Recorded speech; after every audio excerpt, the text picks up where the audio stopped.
और यकीनन महमूद अहमद जो है उन्होंने थोड़े अरसे में जो दिलों में घर किया है, ये उनकी किरदार साजी का मुँह बोल का सबूत है। तालियों से इस्तकबाल कीजिए काबिल सर एहतराम अंजुमन ताजरान का सवाल के सदर हल्फ हो चुका है उनका जामे मस्जिद इजाज़ का सवाल में, और राना खालिद जबीर साहब को भी हो चुका है। तालियों से इस्तकबाल कीजिए, वो खुतबा इस्तकबाल पेश करने तशरीफ ला रहे हैं जनाब मुफ्ती महमूद अहमद साहब।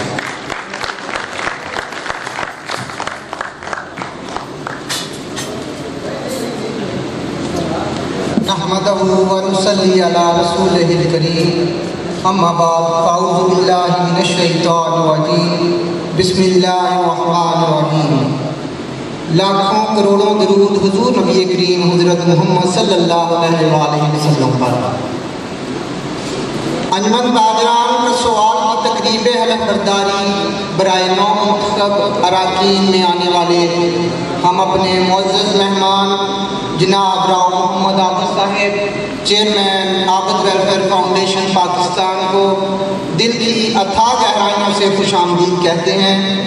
उनके हमरा हमारे काबिल कदर मेहमान जनाब मार उमर दराज सियाल साहब SHO थाना कसोवाल, उनको भी हम दिल की अथाह गहराइयों से खुशामदीद कहते हैं। इसके अलावा हमारे दीगर मेहमानान गिरामी जिन्होंने कीमती टाइम निकाल कर हमारी महफिल को रौनक बख्शी, उनसे जिसमें कसवाल के तकरीबन 1300 दुकानदारों ने अपना हक़ राय दही इस्तेमाल किया। इलेक्शन में दिलचस्पी का ये आलम था कि तकरीबन 92% टर्नआउट रहा, जो कि इंतहाई हौसला अफजा था। इस इलेक्शन के इनेकाद में खुसूसी किरदार अदा करने पर मैं फैसला कमेटी के अराकीन और इलेक्शन कमेटी मेंबरान को मुबारकबाद पेश करता हूँ। अंजुमन ताजरान के 9 मुंतखब अराकीन जिनके लिए आज ये तकरीब सजाई गई है, उनको खुसूसी तौर पर मुबारकबाद पेश करता हूँ। जब भी अंजुमन ताजरान का सवाल की तारीख और डायरी के औरात पलटे जाएंगे तो आप वो पहले अराकीन होंगे जिनके नाम इस डायरी के लिए वक़्फ़ करते हैं। याद रखना, इंसानियत ऊंचे हसब नस्ब की मेरास नहीं हुआ करती, ये फितरत के साथ बस्ती और तरबियत के साथ रूह में दौड़ती है।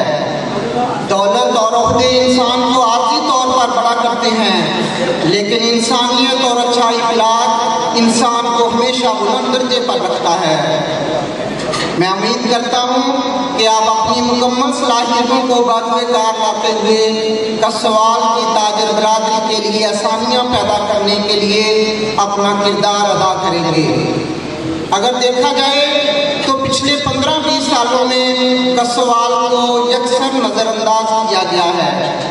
कोई मेगा प्रोजेक्ट तो दूर की बात, चंद गज की सड़क कसवाल के हिस्सा में नहीं आई। इन सियासतदानों के साथ साथ हम कसवाल इकट्ठे नहीं हुए। जब तक बच्चा ना रोए माँ भी दूध नहीं पिलाती। क्या कसवाल के शहरियों को पार्क और स्टेडियम की सहूलत की ज़रूरत नहीं है? हमारे बच्चे और बच्चियाँ डिग्री कॉलेज ना होने की वजह से आला तालीम से महरूम हैं। नादरा दफ्तर या कसवाल टाउन कमेटी की कसवाल के ताजर को बेइंतहा नुकसान हो रहा है। इसके लिए हमें मुत्तहद होना होगा और अपनी जायज़ हक़ के लिए आवाज़ बुलंद करना होगी। आखिर में मैं एक दो गुजारिशात अपने मेहमान खुसूसी के सामने पेश करना चाहता हूँ। कसवाल GT रोड मशरक़ी साइड से सड़क के दोनों अतराफ गंदगी के ढेर लगे हुए हैं। रोज़ाना 8 से 10 हज़ार तलबा का वहाँ से गुजर होता है। बदबू और ताफ़ुन की वजह से सांस ऐलान किया है। आखिर में मेरी दुआ है कि अल्लाह पाक हमें हदायत की दौलत से मालामाल फरमाए और हमेशा अपनी रहमतों और बरकतों का नुज़ूल अता फरमाए। आमीन या रब्बुल आलमीन। पाकिस्तान जिंदाबाद। बहुत